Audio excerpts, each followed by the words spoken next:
Well, James, new season. How much are you looking forward to it?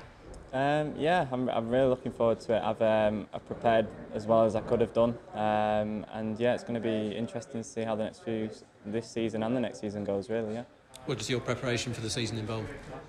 Just trying to work on things, from the last tournament in the world, especially things that I'm not 100% on, which I've improved a bit, and working with my coach, I've been over to see him to try and do that. So yeah, it's just trying to work on what I'm good at, but also working on what I'm not as good at.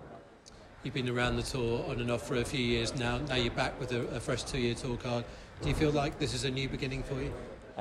Yeah, I feel like before I wasn't taking it as serious as what I needed to. I felt like I'm not sure. Yeah, that's the best way I could describe it. I think now I realise what I've got to do, how hard it is, and how dedicated I've got to be to it. And especially the last 6 months, like to 8 months of last season, and now, all I do is live and breathe snooker, which I think is what you need to do.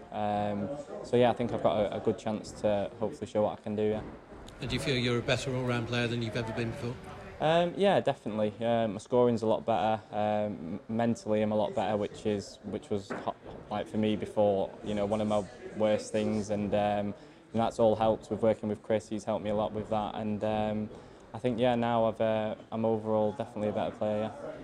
Talking about mental strength, there's not many players who've beaten Ronnie O'Sullivan at the Crucible. I mean, whatever else you achieve, that's always going to be one of your career highlights, isn't it? Yeah, like I was just walking from the hotel then and walking past the Crucible, and it was a bit, weird, like you walking obviously past it, and it comes back with all the memories. But hopefully that's just the start of many times playing there. Yeah. Since then, have you had people coming up to you and recognising you a little bit more? Yeah, quite a bit more than normal, definitely. So, especially when I've just gone to China, that they love it there, and everyone's a big fans over there. So yeah, I've definitely seen a difference.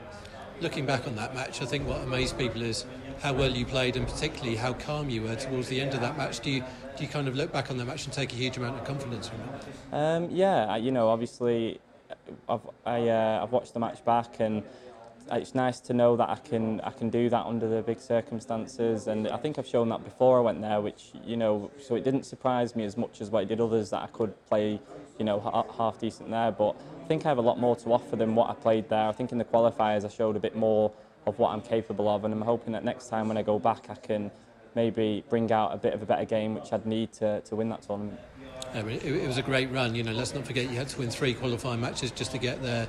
You beat Ronnie, and then you had that amazing game really against Stephen Maguire, which you ended up on the wrong side of. But how do you reflect on that game? Yeah, it was a hard one to take, that one. Neither of us played very well. It was a tough game for both of us in different ways, and when I've looked back, I could have played better in different patches, but the pink, when I've fouled on the pink and not realised it, and I've pretty much won that frame there. Like the shot before's pretty much won me that frame to go 12-11 up, and then I won the next frame. So who's to say I wouldn't have won if I didn't touch the pink? But it's all ifs and buts, and you have so many games like that during the season. So it was a hard one to take, but I learned. I've got a tighter waistcoat made now, and yeah, hopefully it doesn't happen again.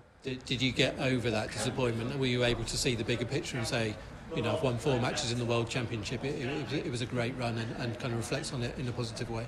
Yeah, exactly. Like my biggest match of the Worlds was, apart from Ronnie, was winning my first match, because I had to win to not go to Q school. So there's a lot of pressure on that, and to be like 7-0 up to then going 9-8 down, I think it was something like that. I think I showed a lot of bottle, a lot of steel there to win that match. So yeah, overall, when I look back, it was obviously a great tournament for me, but I feel like, as I said, I could have played better there, and I think a few others known that I could have, but I think I showed people what I could do, and I'm looking forward to qualifying again and hopefully going further.